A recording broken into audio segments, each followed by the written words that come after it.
हरियाणा में विधानसभा चुनाव का ऐलान हो चुका है।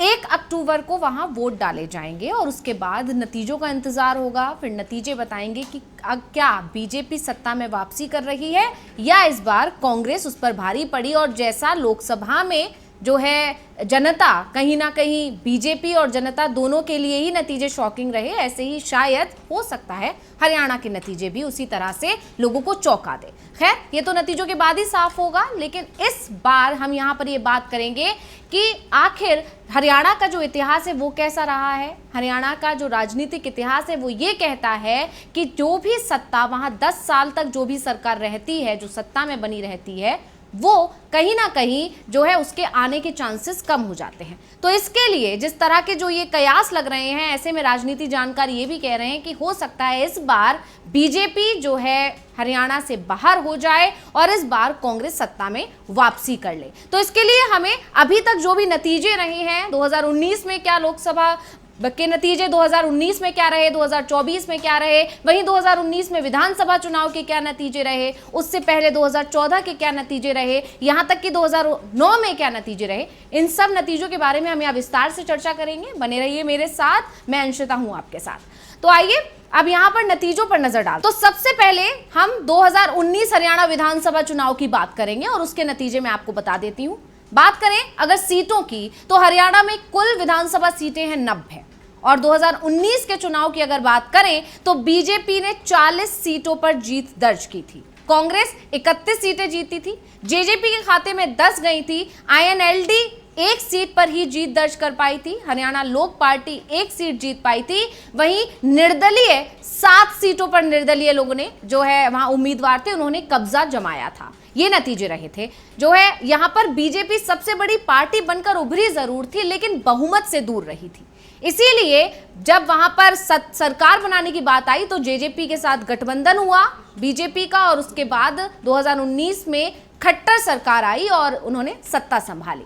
हालांकि अब 2019 के बाद जो है अब चुनाव होने वाले हैं, ऐसे में जो सबसे बड़ा सवाल निकल कर आ रहा है वो ये कि क्या इस बार भी बीजेपी सत्ता में रह पाएगी, क्योंकि 2014 में भी बीजेपी ही थी। और इसीलिए ये सवाल यहाँ खड़ा हो रहा है क्योंकि राजनीतिक इतिहास, जैसा कि मैंने कहा, जो वहां पर हरियाणा विधानसभा का जो राजनीतिक इतिहास है वो ये कहता रहा है कि यहाँ पर जब भी चुनाव होते हैं और अगर कोई सत्ता में रहा है 10 साल तक लगातार, तो तीसरी बार मतलब उसके आने के चांसेस बहुत कम हो जाते हैं। तो इसके लिए हम पहले 2014 के नतीजे भी यहाँ पर देख लेते हैं कि 2014 में क्या नतीजे रहे थे विधानसभा चुनाव के।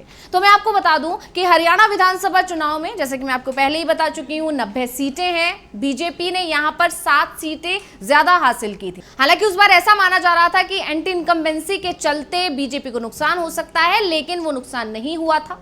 खट्टर के ही नेतृत्व में चुनाव लड़ा गया था और बीजेपी ने 47 सीटों पर जीत दर्ज की थी। जबकि 2019 की बात करें तो इस बार जो है आंकड़ा कहीं ना कहीं कम रहा था, यानी 2014 में बीजेपी ज्यादा जीती थी और उसके बाद 2019 में वो पिछड़ गई थी, 7 सीटों का लॉस उसको देखना पड़ा था। वहीं कांग्रेस 15 सीटों पर थी, आईएनएलडी 19 सीटें जीती थी। वहीं बीएल की अगर बात करें तो 2 सीटों पर जीत दर्ज की थी, बीएसपी 1 सीट जीत पाई थी, अकाली दल भी 1 सीट जीत पाई थी और निर्दलीय जो 5 सीटों पर थे वो 2019 में 7 सीटों पर, मतलब निर्दलियों का ज्यादा कब्जा हो गया था। 2014 में निर्दलीय मात्र 5 सीटों पर कब्जा जमा पाए थे, जबकि 2019 चुनाव में 7 सीटें जो है निर्दलियों के खाते में चली गई थी और बीजेपी को नुकसान हुआ था।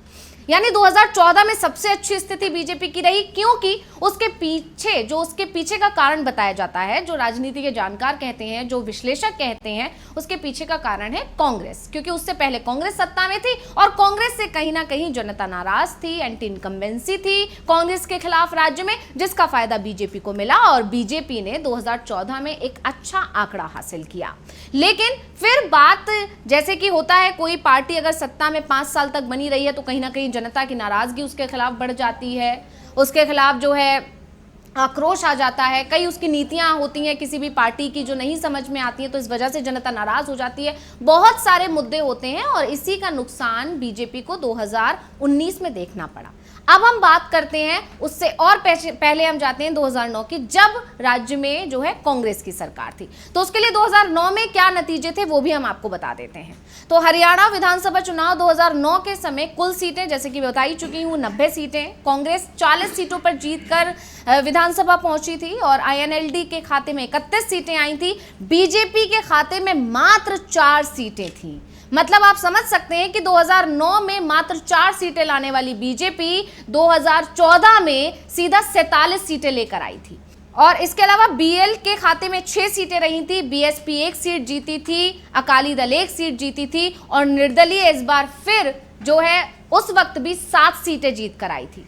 अब यहाँ पर समझने वाली बात है कि एंटी इनकम्बेंसी कितना बड़ा असर दिखा सकती है कि जो पार्टी मात्र 4 सीटें जीती थी बीजेपी 2009 में, जब 2014 में चुनाव होते हैं, जब दोबारा से चुनाव नजदीक आते हैं तो वही पार्टी 47 सीटें लेकर आ जाती है। यानी कांग्रेस के खिलाफ नाराजगी थी और इसकी वजह जैसे कि हम आपको बता चुके हैं कि उस वक्त कांग्रेस 10 साल से लगातार सत्ता में थी और उसी का नतीजा ये रहा कि जब चुनाव हुए तो जो जनता की नाराजगी थी, जो कांग्रेस की जो नीतियां थी जिससे जनता वहां की नाराज थी, आक्रोशित थी, बहुत सारी चीजें, बहुत सारे मुद्दे होते हैं। कई बार अपने ही लोग, अपने पार्टी कार्यकर्ता नाराज हो जाते हैं, जिस वजह से दल बदल का दौर शुरू हो जाता है और बगावती तेवर दिखने लग जाते हैं। इसकी वजह से बहुत सारी चीजें एक लंबे समय तक जब भी कोई पार्टी सत्ता में बनी रहती है तो उसके खिलाफ माहौल बनना शुरू हो जाता है और वही हुआ था 2009 में जो है कांग्रेस के साथ। अब यहाँ पर राजनीति के जानकार जो कह रहे हैं वो ये कह रहे हैं कि 2009 में जो कांग्रेस के साथ हुआ वो 2014 में, 2019 में बीजेपी उस तरह से फायदा उठा चुकी है। हम यहाँ पर